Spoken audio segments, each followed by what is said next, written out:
Hey guys, তো morning আজি অলপ ফুৰিব আহিলো নদীৰ পাৰত। ওপৰত ঠাণ্ডা, ওপৰ চাইডে একো দেখা নাপায় কুঁৱলী। ইয়াতে বহুত ডেঞ্জাৰাছ জেগা, বাট অকলে অহা নহয়, কিন্তু মই অকলে আহিলো ৰাতিপুৱা মৰ্ণিং টাইম। এতিয়া দেখাই দিওঁ কিমান ডেঞ্জাৰাছ জেগা। চাওক, পুৰা জংঘলেদি ভৰ্তি। কিন্তু চিংগল আহিব নোৱাৰি, তথাপিও মই ৰিস্ক লৈ আহি গ'লো ভিতৰত বহুত।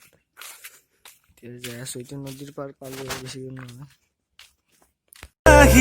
ৰং প্ৰভাততে দুগালতে যেন সোণৰ চেকুৰা চকুত জিলিকি ৰয়, কিনুলীয়া মৰমে তোমাৰ হিয়া বিয়পিবই। যৌৱন দেহ মন মুখৰিত গানে তোমাৰে কথা কয় জানা মনে মনে।